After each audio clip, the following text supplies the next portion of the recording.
Video is going to be about foundation repair, how to choose a foundation repair contractor, etc. My name is Shawn Bucklew.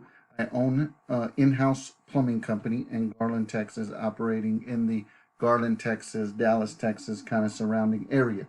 I am currently, as I am doing this video, which is April of 2020, the vice president of the local Dallas chapter of the National Foundation Repair Association. I have also worked for a foundation repair company and worked with foundation repair companies for many years now, over 20 years now. On the plumbing side, the underslab plumbing side of foundation repair work, okay? But know the foundation repair industry very well. Obviously, I'm not a foundation repair contractor. I'm an independent, we're a plumbing contractor, but I want to give you some information basically that I would use, and that I tell friends and family members to use to find a good foundation repair contractor, how to choose a good foundation repair contractor. We work really hard to stay out of the referral business for foundation repair companies because we do get foundation repair business from foundation contractors, okay? And so that is a conflict of interest. But what I can do and want to do is give you the tools to where you can make the best decision for you and find the right contractor based on the information that I know and have learned over all of these years, okay? So let's start by saying okay, structural engineers. Now, structural engineers, I want to make this very, very clear. Structural engineers are great. I have several friends who are engineers, but I do not recommend getting an independent structural engineer. I believe that is a bad plan. Now, I hear this all the time, see this on social media, etc. Somebody says I have foundation problems, and then the first advice is get an independent structural engineer. Okay, I cannot highly disagree with that more.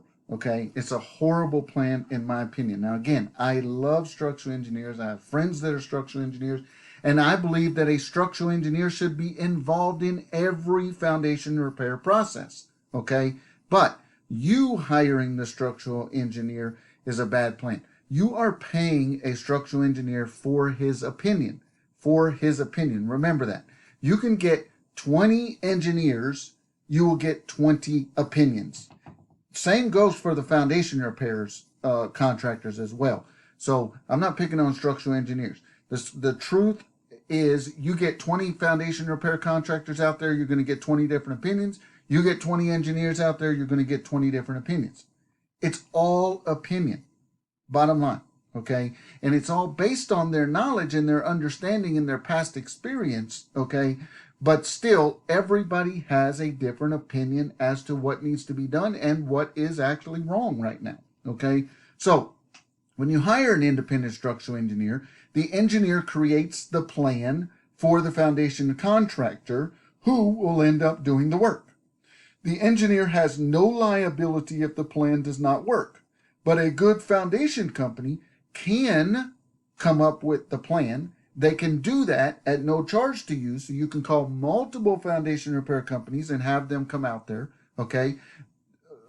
Everyone at this particular time, or almost everybody in the DFW area of Texas for sure, does not charge for coming out to evaluate that if they are a foundation repair contractor, okay? If they're an engineer, they're going to charge you anywhere from $300 to $600 generally, depending on a lot of different factors, how big your house is, how much detail you want them to go in, etc.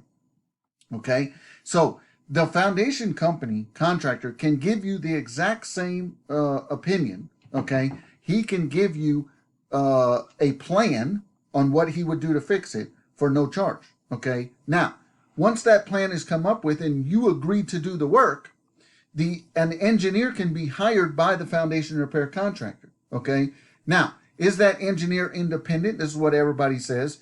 Well, they're just going to rubber stamp it. They're not independent, and that's I agree with that. And I don't have any problem with it. Okay. If you need a foundation repair contractor who is in concert with an engineer, in my opinion. This is all of what I'm going to tell you right now and today is my opinion. You can use it or not use it however you want to. Okay. But you want one that's in concert. Now, the so the engineer would rubber stamp agree with what the contractor said. Okay, the foundation company has a huge vested interest in making sure their plan works. Okay, what is that huge vested interest? Their reputation and their warranty. They don't want to have to go back out there and redo that thing a number of times because that's going to cost them money. And if they don't go back out there and do it from a warranty standpoint, and we're going to talk about warranties down the line here, if they don't go back and do it, then are they going to have a good reputation over time? No. Their reviews are going to be bad. Their Better Business Bureau is going to be bad, etc. And word's going to get out on social media. You do a great job for somebody, okay, and maybe you'll get somebody will tell 3 people about it. You do a bad job, they'll tell 10 people, okay? And that is even worse in the social media era, so to speak, okay? So the bottom line is the foundation company, okay, their reputation is on the line on what they do. Now, what I want to show you is this is amazing to me, okay? This is from an engineer's report, okay? It is a Texas engineer. This happens to be from a house that I owned. I no longer own, but I owned it. A engineer was hired at the time of me selling the house, okay, February of 2020.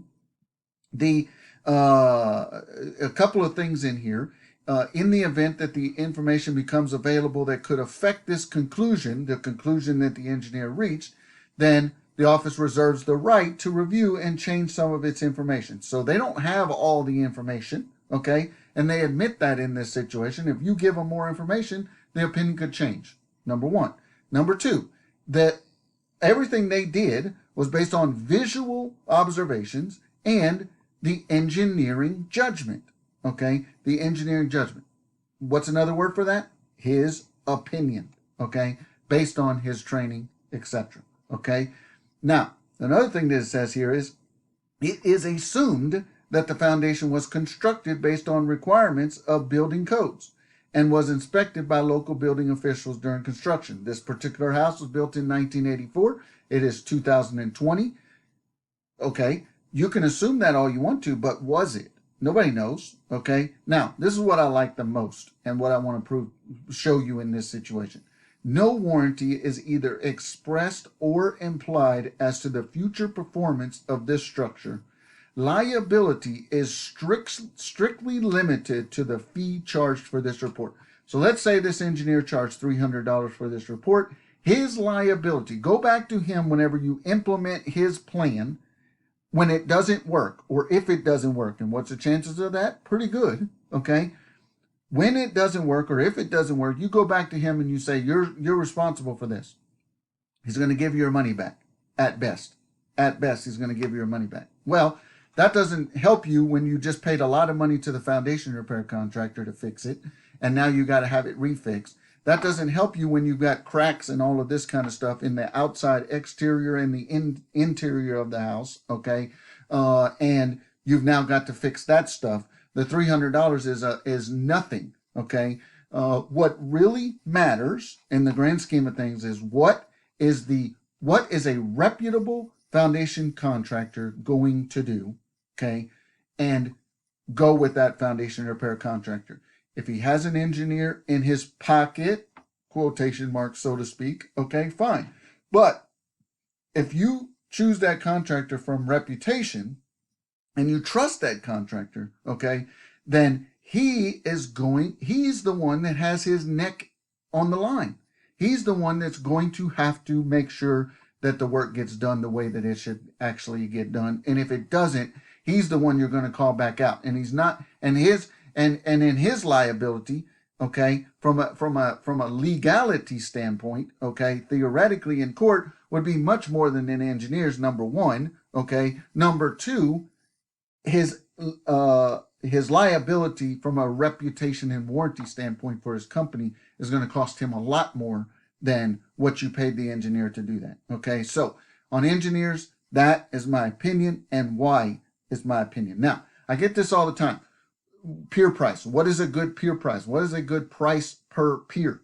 Okay, price per peer is a ridiculous argument. Okay, it's just absolutely ridiculous. You know, what if one engineer, or what if one foundation company comes in there and says you need 6 peers, and another company comes in there and says you need 20 peers? Well, you only potentially, what if in the end you could legitimately say you only needed 6? Okay, but some company just wanted to sell 20 that particular day. Price per peer means nothing.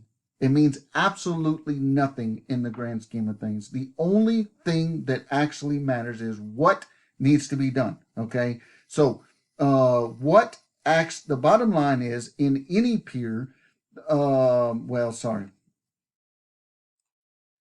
price per peer has nothing to do with anything. What matters is what type of peers. We're going to talk about that in a minute.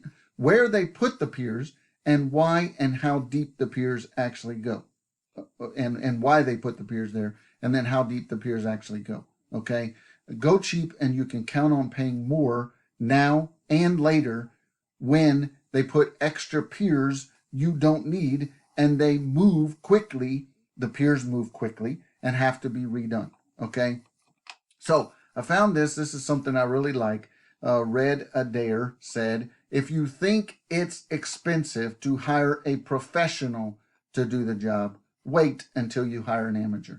How many people have you known that had to have the work done twice? Okay, how many people do you know that had to have the work over and over and over again redone? Okay, etc. And the contractor that did the work went out of business, etc. It's just a bad plan that people don't understand.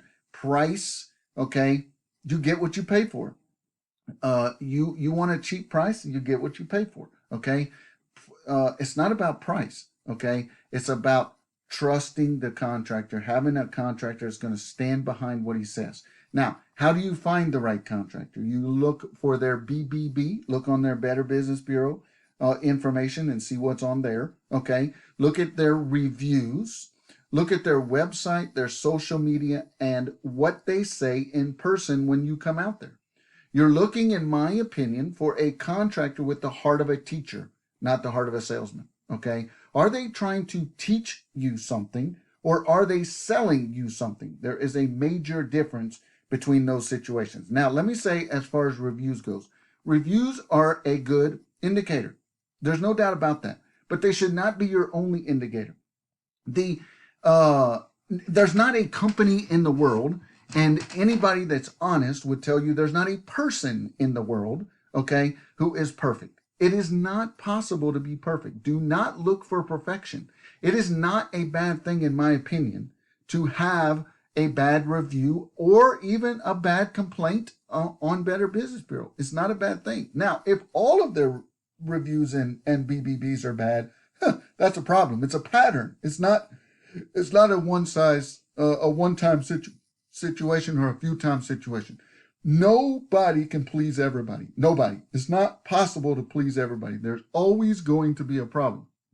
So what you're looking for, in my opinion, when I look at those reviews, I look at the overall situation. Was somebody being reasonable and the contractor didn't do anything about it? That's a problem. Okay. Was somebody being unreasonable and they're just now, because they were holding the contractor to a level that should not be held to, and now they're actually, because the contractor said, no, I'm not doing that or whatever, they're trying to get back at the contractor. You know, there are literally reviews reviews are being used as extortion for companies, to companies these days. If you don't do what I want you to do, I'm going to give you a bad review. Now, what you got to understand about reviews out there today is reviews, and anybody can place a review anytime they want to. Okay, it could be a fake review. Okay, and it can destroy a company. It can destroy a company. It can destroy the livelihood of the people that work for that company. Okay. Reviews are a double-edged sword. They are good, but they can also be abused. Okay. But the bottom line is you should never just go off of reviews, in my opinion. You want the whole picture. And if everything is fantastic and you don't see no negative on there, that's not a good thing either. It's you got to go into it understanding that there probably is negative, you just haven't seen it yet. Okay? Because no company is perfect. It's not possible. What you're looking for is honesty and integrity. Now let me tell you where this comes into play. Can you trust them to answer the phone if there's a problem and honor what they say? That's a big deal. How many times have you had a problem with somebody, you called them back and they ignored your call? How many times has somebody else you know done that? Okay. And I will tell you, in the contracting situation, the service business, okay, that is a huge, huge deal. Most contractors, unfortunately, okay, a lot of contractors ignore people's phone calls when there's a problem. They just don't do anything about it. So you got to make sure that you trust that person when there's a problem to answer the phone and honor what they say and do something about it. Now, you cannot ask them to do more than they're supposed to do, okay? You cannot just try to hold a review over them and make them do what you believe is the right thing. You got to make sure you have it all in writing. You got to make sure you have a trust situation with them, and you got to be able to meet that contractor in the middle when there's an issue.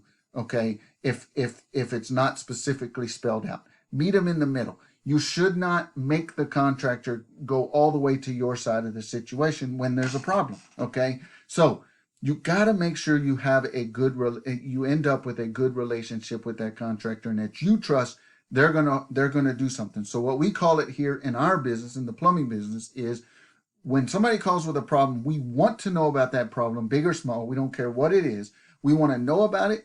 We don't want somebody just to not say anything about it, because that's not good for the contractor either. If there's a problem, the contractor needs to know about it. And some contractors, a good amount of contractors, still want to know if there's a problem. And what we do is we run to that problem as fast as possible. We never ignore the problem.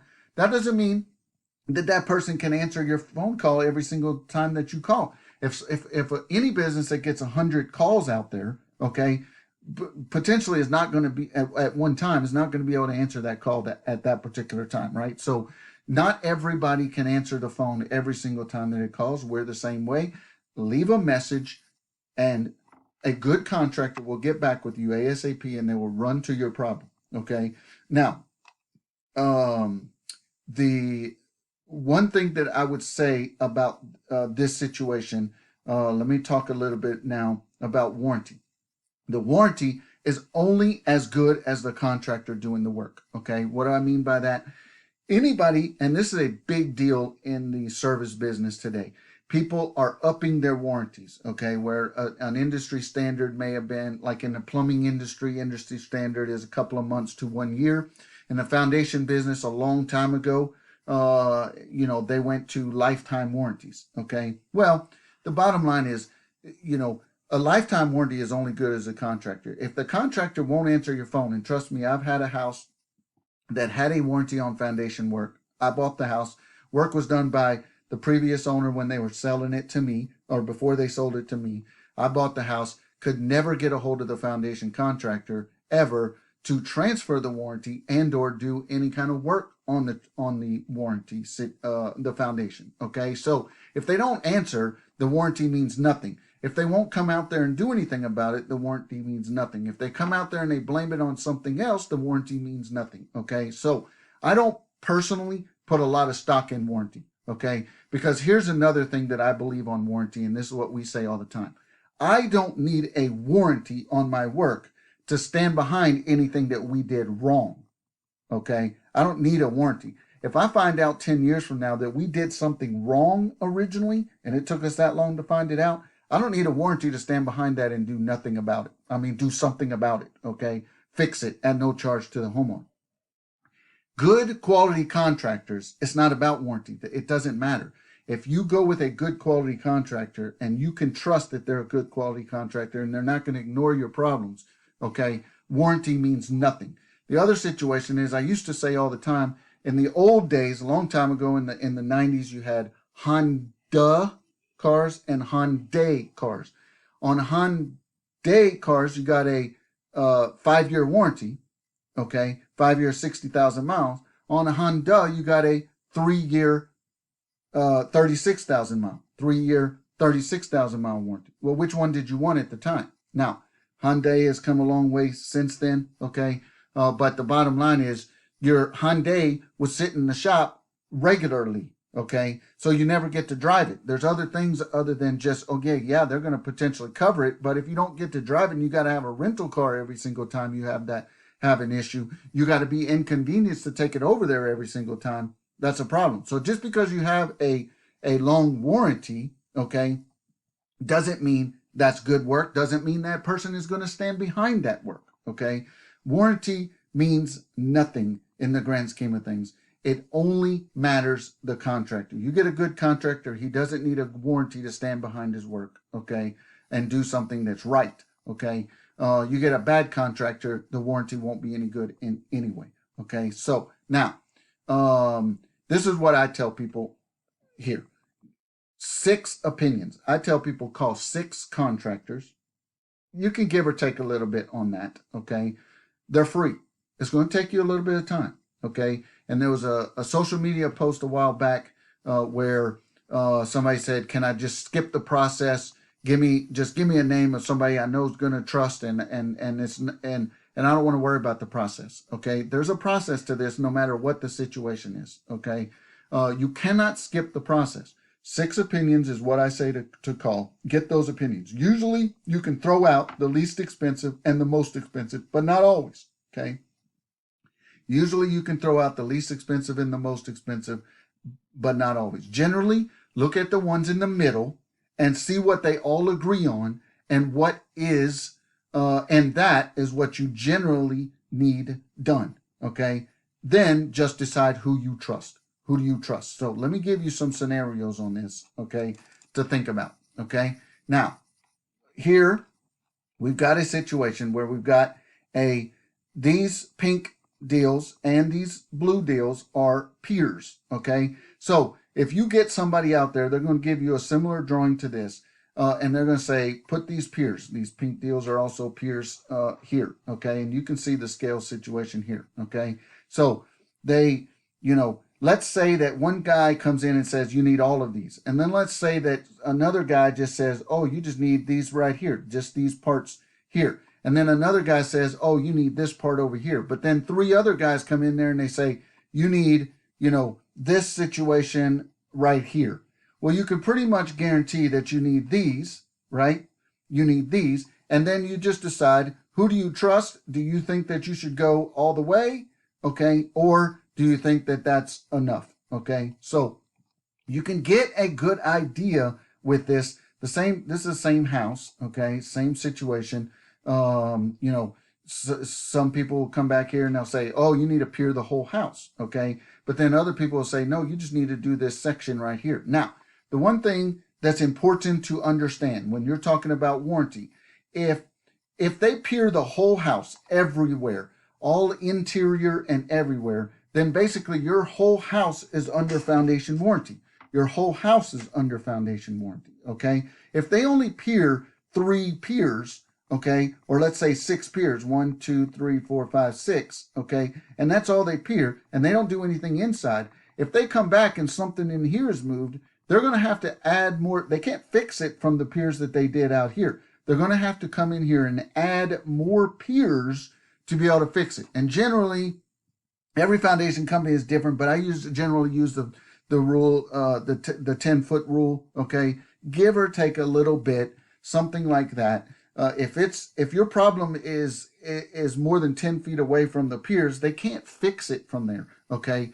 Now, even if it's less than 10 feet, that's still, what if the problem is emanating more than 10 feet? It's just affecting less than 10 feet. So they have to actually go out to the further spot to be able to fix it. And then maybe they even have to adjust some of these piers on a warranty situation. Okay. So if you want a warranty on the whole thing, everything, okay, which nobody does, okay, but if you do, then you want them to cover anything in the future that needs to be done. As long as you can trust them to cover that, okay, then you're going to have to go in and you're going to have to pier everything, all interior, all exterior, everything. So every inch of that house is can be adjusted by the piers. Okay, is what you would have to do. Otherwise, you're only going to get a warranty. Don't think that, oh, I can just fix this one section right here and then my house is warranted forever for any foundation problems. Okay, that solves this problem right here, but that doesn't solve if there's ever a problem over here or in the middle or whatever the case may be. Okay, so don't be under that illusion. And you can see, this is a different type of diagram than the other one. This is a different diagram than the other one, right? This is a different diagram than the other one, different types of piers.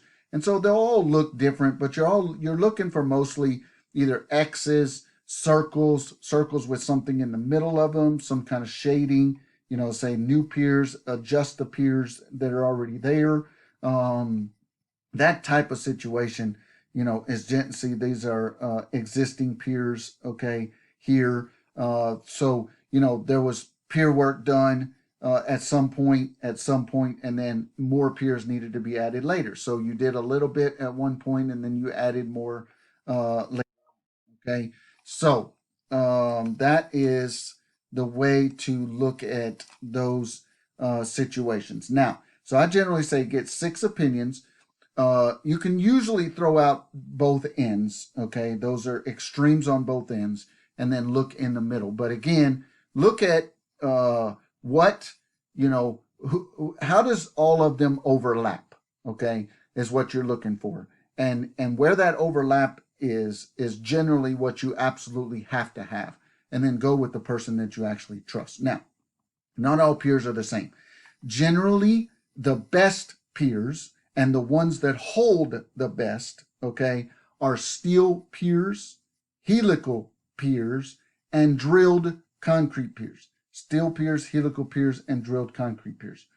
What I call, okay, and this is only my opinion, different people have different opinions, okay, worthless in almost all cases, and is what most contractors do, and is what's cheap.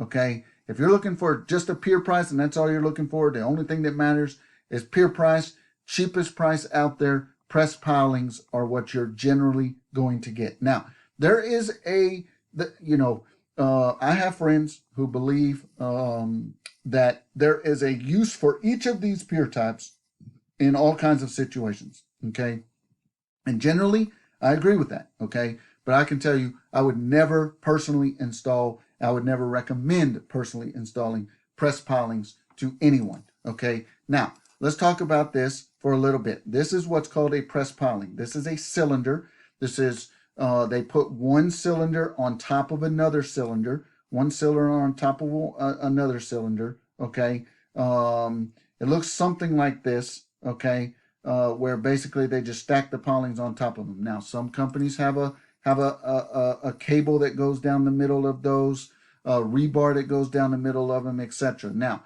they make these things look really good on paper, okay? But just because, it looks like this on paper doesn't mean that's actually what it does.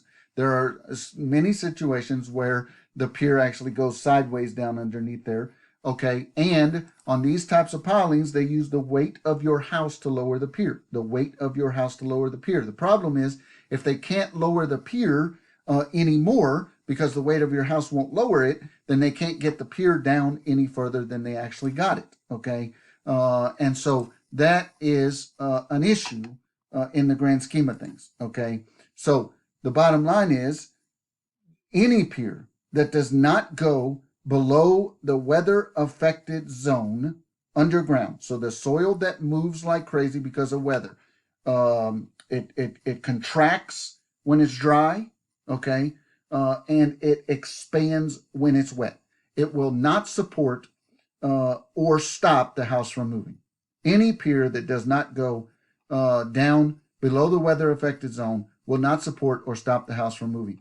The bottom line is the pier itself is going to move up and down, causing the house to move up and down. Okay, and so You just have to keep that in mind, okay, as you're going through this situation. Steel piers. So we have a situation here that can kind of go over that. Steel pier, basically they put they drive the steel down into the ground. Now it's usually thinner pipe, so they can usually go down further with that. But again, even with steel piers, they're using the weight of your house to lower the actual pier. So the grand scheme of things is there's still no guarantee it'll go down below the weather affected zone, although it's much more likely it'll go down because of the smallness of the actual pier. Now, it is possible as well that these could go sideways, although that doesn't happen very often, okay, in a normal situation, okay? Now, the other possible pier is they drill concrete, they drill down into the ground and actually pour concrete. Now, the problem with this type of a pier situation is they it's generally a longer process. This is a week to 2 weeks process. So they come out there, they literally have a machine that'll drill down into the ground. They put rebar down into the ground. They actually fill that with concrete, and then they have to let the concrete sit for 7 days. Okay, and so your yard is torn up for 7 days or more. Okay, it's just a messy job. Okay. It is the old way of doing it. It is, I'm a real big fan of drilled concrete piers. You know exactly where the actual pier went. You can actually literally look down in there and see how deep it went, etc. And so I'm a real big fan of drilled concrete, but there are some downsides to it as well. Okay, the length of time that it takes to do it, etc. And usually that pier is cheaper generally than steel. Okay, and then you've got a helical pier, which is a steel pier with a screw type deal on the bottom of it. And there's different types of helical piers, but a screw type deal on the bottom where they literally screw this into the ground. Okay, and it was designed really as an anchor to anchor something into the ground. And they started using it for foundation repair situations at some point in the past. And so that is a steel pier that basically has a wing on it, so to speak, and they screw it into the ground.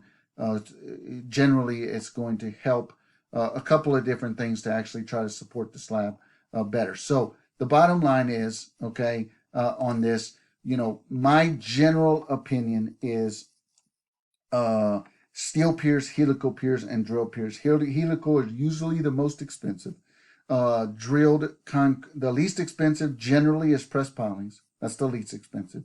And the quickest, okay, in a normal situation. So press pilings is usually the cheapest and the quickest. Drilled concrete is the second cheapest most of the time and takes a lot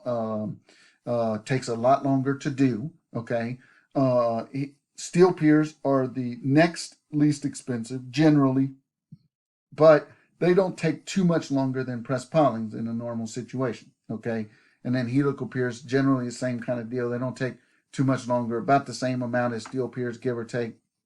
Okay, but they're generally the most expensive pier out there. Okay, and like I said, a lot of people believe that there are good things about all of these. Okay, I'm a huge fan personally of drilled concrete and steel piers. Drilled concrete and steel piers. I would never use press piling ever in a house that I owned. Okay, and helical, I just personally feel like it's overkill in most cases. Okay.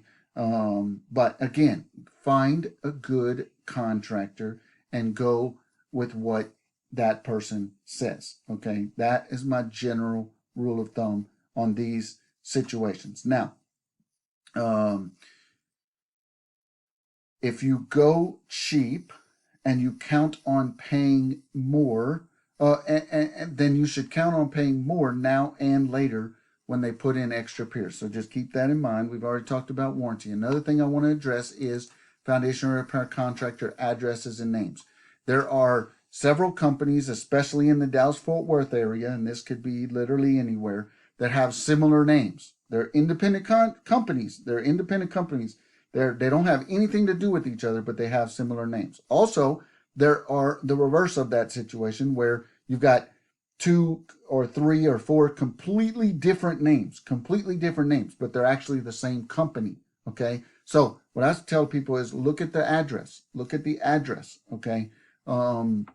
Sometimes you'll find that the contractor has three different foundation companies that has the exact same address or something really, really close to it. Okay.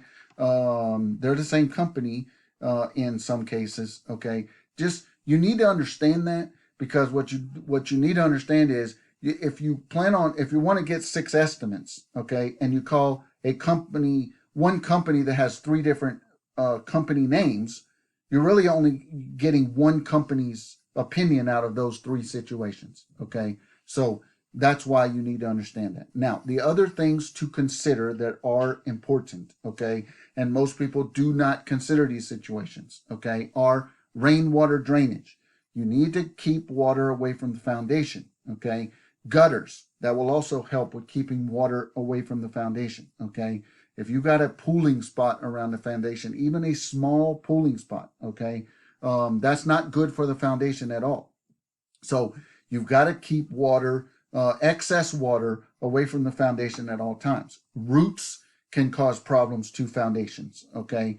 And so a root barrier drilled into the ground, a barrier that is buried under the ground to keep those roots away from the actual foundation, is buried between the tree and the actual foundation, or cut down the trees, okay?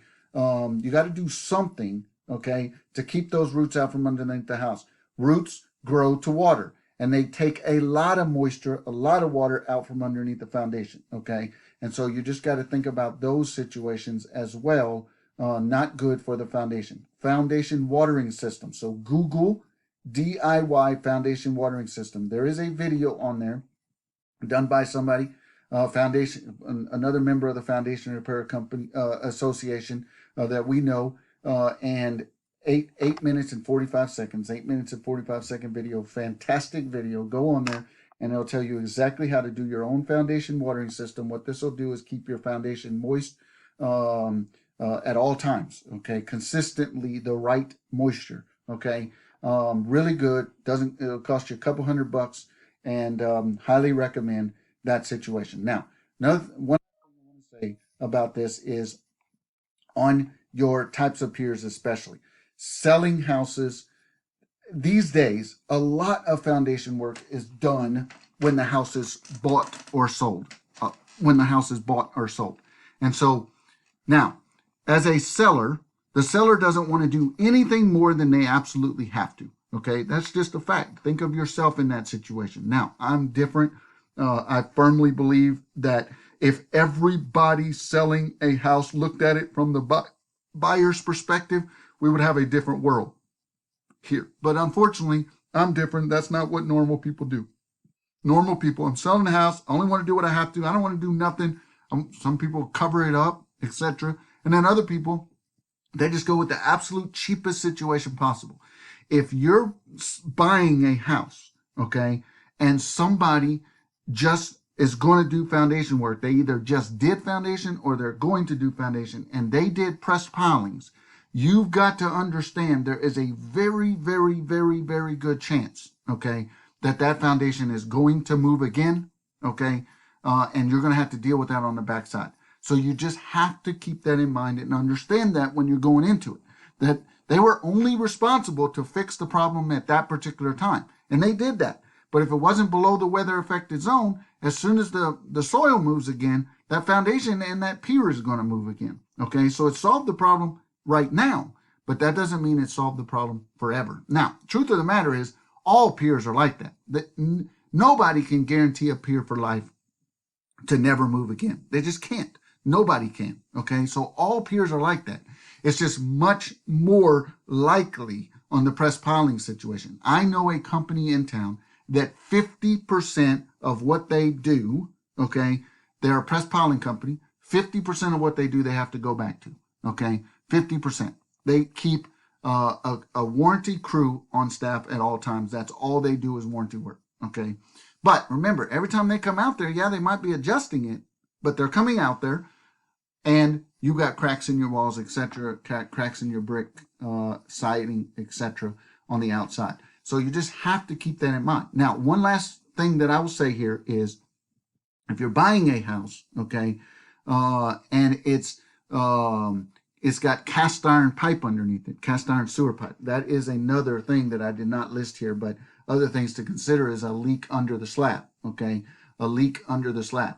If you're buying a house that has cast iron pipe underneath it, that cast iron pipe will deteriorate. That's plumbing sewer pipe. That pipe will deteriorate, and it will have to be replaced at some point. It is not a matter of if, it's a matter of when, and there's a lot of money involved in that situation. So you need to get an estimate to replace that pipe. You need to get an estimate to replace that pipe. Okay, and so I hope that this educates you. You understand what the situation is. Just buyer beware when you're buying a house. Take a lot of factors into account when you're looking into a foundation situation. Understand the pier types out there. Price is not everything, and it shouldn't be anything. You can look at price way down the list. Okay, doing it right, okay, is the most important thing, because if you don't do it right, it's going to cost you a whole lot more in the backside than what you think. Okay, so okay, I want to talk about one other thing real quick that I left off. Is mud or foam jacking or lifting, or for void fill. So the old school method is mud jacking or mud pumping.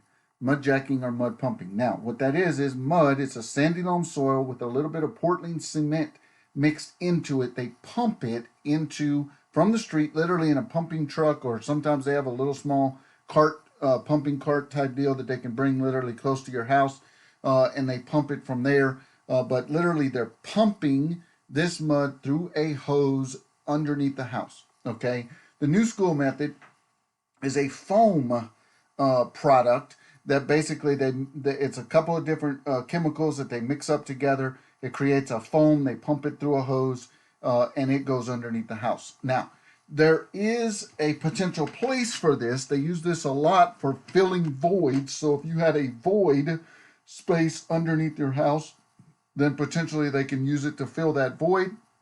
They also use it to lift the house, okay, in a lot of situations, or some situations, especially the interior of the house, the center of the house, so that they don't actually have to put piers there. They don't have to drill pier holes. A pier hole is generally 1.5 feet by 1.5 feet, give or take a little bit in size. So it really destroys the interior, the flooring of the house, etc. in a lot of cases. So here, what they can do, especially on a mud hole, generally it's about a 2-inch diameter hole. On a foam hole, generally it's about a 1/2 inch hole, give or take a little bit. Okay, so literally on a 1/2 inch hole, they can put that into a grout line and kind of cover the grout situation. You generally won't even know it's there. Now, there are some uses for this, no doubt about it. But what you got to understand about this situation is that you're putting this mud right on top of the existing soil underneath the slab. So that soil is moving, which means the mud that you're putting, or mud or foam or whatever it is that you're putting right on top of that, is also going to move. Okay, so just keep that in mind. Mud or foam does not go down below the weather affected zone. So whatever is currently happening to your home because of the soil is still going to be happening to your home because of the foam. Okay, you just have to keep that in mind. Now, if they use it to fill voids, the one thing you want to be careful about is you want to make sure that they don't overfill the void, okay? Because it's extremely difficult, basically impossible, to extract that stuff back out once it's pumped in, okay? So if you end up with, if you have a low slab now and you end up with a high slab, you have an even worse problem than you had before. Okay, so you just want to be very, very careful. There are some potential uses for this. Okay, but you got to make sure, you got to double check, triple check. You got to make sure, you got to check the company that's actually doing this. A good quality company that's doing this. Okay, you want to look for one that has a long reputation in the business. Okay, that's been doing foam for a long time because they have a lot of past experiences. Okay, you generally don't want to do this in situations where you've either had extensive drought or major rain. Okay, both of those extremes can be a dangerous potential time to do this, but you want to make sure that you find somebody that has a lot of experience, that has gone through that has a lot of scars on what works and what doesn't work. Okay, you don't want somebody new in the business that just started doing this stuff because there is a potential issue on that scenario. So you just want to be careful. Take your time. Check the company out. Really look through the situation. Okay, most people do not do the mud.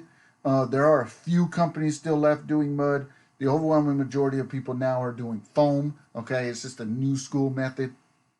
The same principles apply to both of them. Okay, but I just wanted to add that in to the situation. Definitely look for plumbing leaks underneath the house can cause problems. Cast iron pipe, we didn't touch very much on that in the original main part of the video. Cast iron pipe, if you're buying the house, don't buy a house with cast iron pipe without knowing you're going to have to replace it.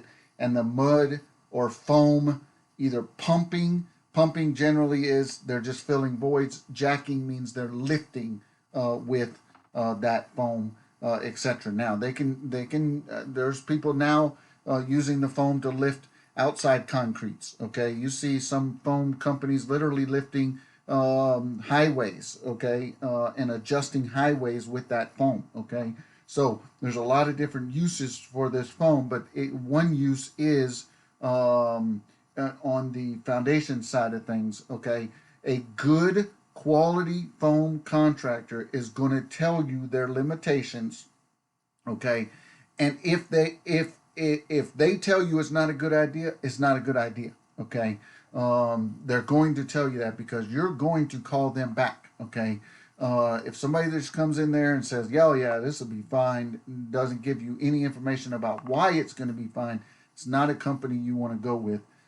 That's for sure. Okay, have them truly explain to you the possibilities, what could go wrong, etc. Now, there's another side of the foam situation and the mud situation completely is if you pump foam or mud underneath that house, they got to make sure they test the plumbing system beforehand because you don't want that mud or foam going into the plumbing system. Nobody should ever pump foam or mud underneath the house without having a plumbing test done first, and it's our recommendation that they run water through the system when they're pumping the foam, even after they checked it to make sure there's no leaks.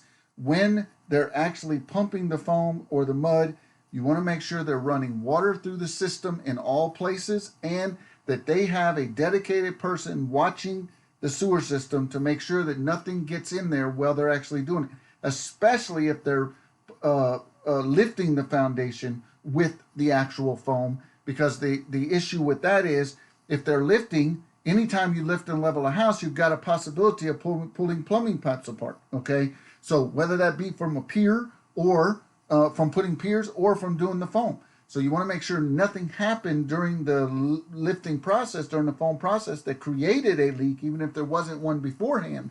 Okay, so just keep that in mind as well. Hope this helps.